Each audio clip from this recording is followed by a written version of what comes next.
Bem-vindos ao canal Sejam Santos, onde vamos explorar a vida e as obras dos santos mais inspiradores da história da Igreja Católica.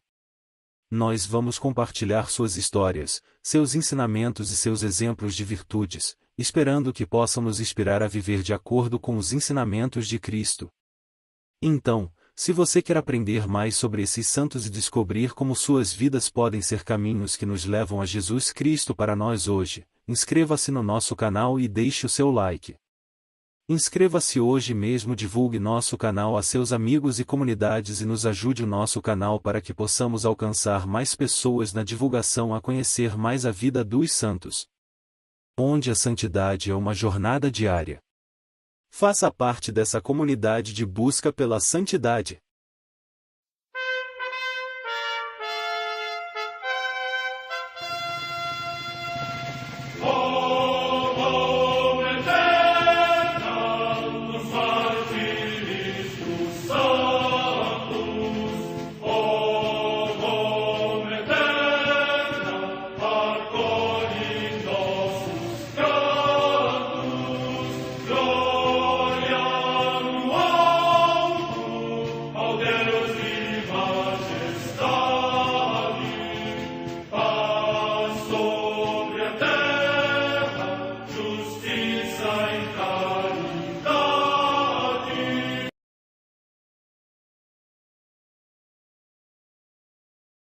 Ler a vida dos santos desperta em nós o desejo de seguir a Cristo. Através de suas vidas podemos aprender as virtudes, a sabedoria e o amor de Deus. Cada santo nos oferece um modelo de vida a ser imitado, como diz São Paulo na carta aos Hebreus, capítulo 12, versículo 1. Estamos rodeados por uma nuvem de testemunhas. A Igreja foi fundada por nosso Senhor Jesus Cristo não apenas como uma instituição, mas uma autêntica família. Os santos mártires, confessores, doutores, as virgens, os santos pastores e todos os demais santos são realmente nossos irmãos que nos precederam no caminho da fé e já estão no céu, para onde também iremos nós, pela graça de Deus. Portanto, sede santos, assim como o vosso Pai Celeste é santo. Mateus capítulo 5, versículo 48. Hoje, dia 1 de setembro, celebra a Igreja a vida dessa grande santa, Santa Verena de Zurzach. A Santa Madre Igreja celebra também nesse dia os santos.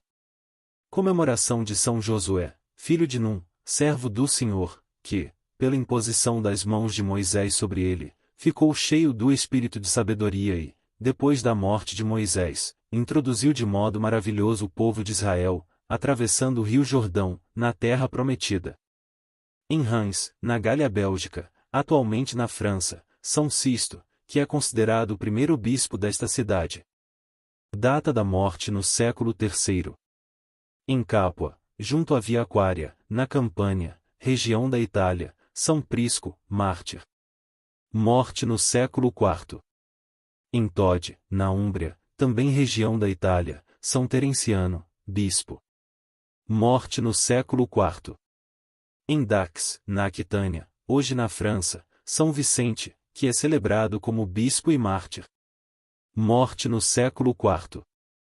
Em Zurzach, junto do rio Reno, no território de Zurique da Germânia, atualmente na Suíça, Santa Verena, virgem. Morte no século IV. Em Le Mans, na Gália Leonense, hoje na França, São Vitório, recordado por São Gregório de Tours. Morte no ano 490. Em Aquino, no Lácio, região da Itália, São Constâncio, bispo, cujo dom de profecia é louvado pelo Papa São Gregório Magno. Morte no ano 570.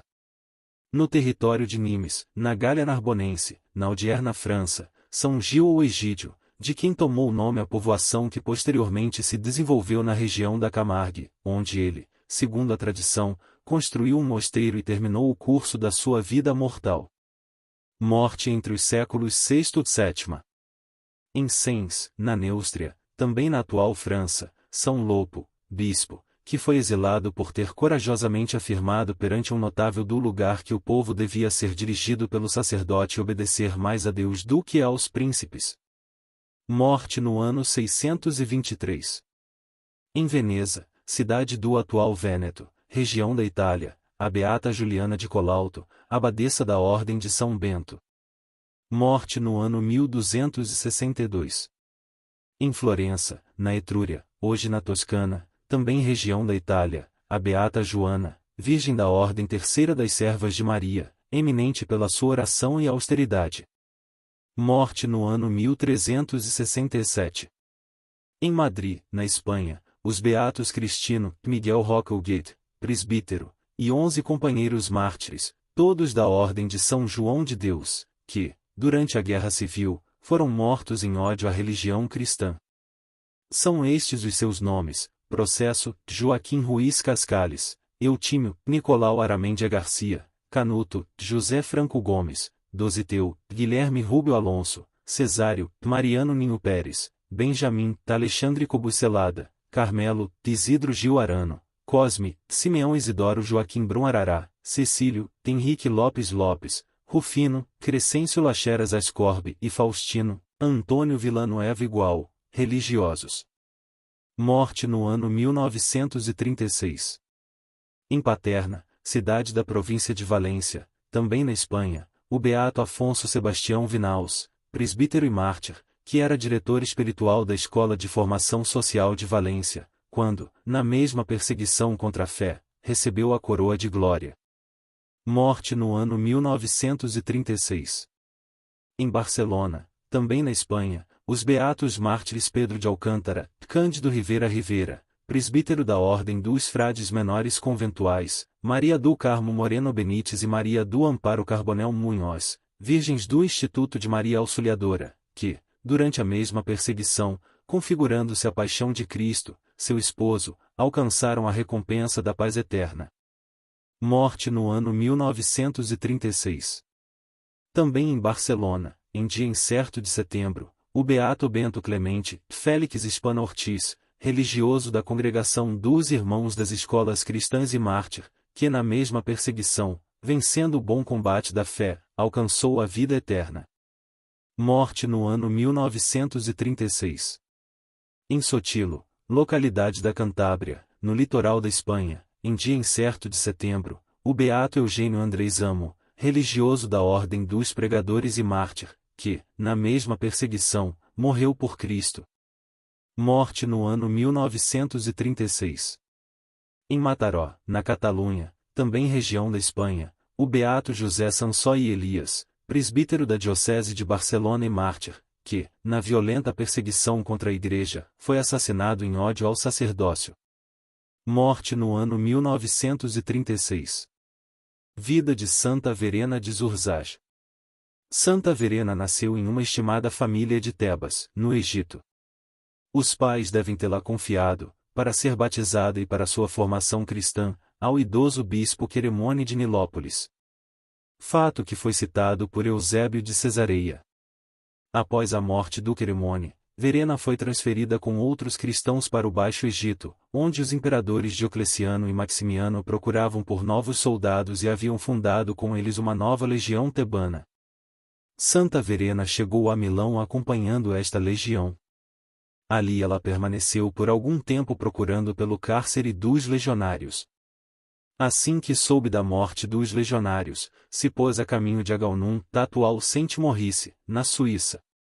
Em várias legendas hagiográficas é relatado que Verena deu sepultura aos mártires da legião tebana, da famosa legião de São Maurício. Ela teria chegado a Solodorum, estabelecendo-se perto de um varão santo. Naquele local passava os dias em jejuns, orações e recitando os salmos e se comportava como uma verdadeira virgem cristã. Depois Verena se fez enclausurar em um local retirado. Era uso no tempo dos romanos que as esposas e os filhos dos militares fossem acompanhando as legiões.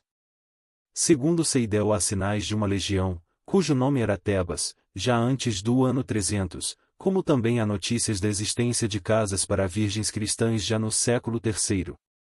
Em uma gruta, chamada por ela mesma Cova de Verena, a jovem provia sua subsistência vendendo objetos feitos por ela manualmente. Segundo a legenda, Verena curava cegos e possuídos. Por isso os alemães se converteram ao cristianismo e se fizeram batizar por um padre vindo da Itália. Verena atraiu para junto de si outras virgens. E como atraía muita gente, ela foi aprisionada por um tirano romano. Uma noite lhe apareceu um jovem que se revelou ser São Maurício e a consolou. Quando o tirano romano foi acometido por uma febre, a fez chamar para que o curasse. Após curá-lo, Verena foi libertada e pode voltar para junto de suas amigas. O aprisionamento de Verena pode ter ocorrido durante a vigência do Edito de Perseguição de 303 expedido por Diocleciano e Maximiano.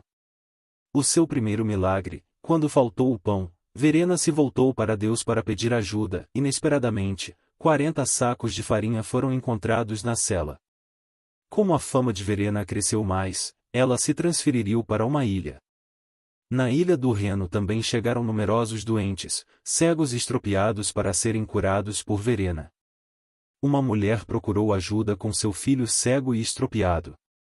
Verena se deitou sobre o solo com os braços em cruz e pediu o auxílio de Deus. O filho voltou curado para casa. A descrição da oração de Verena lembra muito a forma medieval de rezar. Escavações arqueológicas e fontes escritas provam que desde o século V se recorria a Santa Verena para obter graças. Ainda hoje a cripta do mosteiro de Santa Verena de Zurzaj é um local visitado por peregrinos. Por volta do ano 1010, um monge de Zurzaj escreveu um livro sobre os milagres de Santa Verena ocorridos durante as peregrinações. Em 1795, um incêndio atingiu Koblenz e muitas casas e igrejas foram danificadas. Somente uma imagem de Verena em madeira ficou intacta. Até hoje há muitas histórias e relatos de milagres, como o da fonte termal com que Santa Verena presenteou os habitantes de Zurzaj e a intercessão da santa pelas pessoas doentes.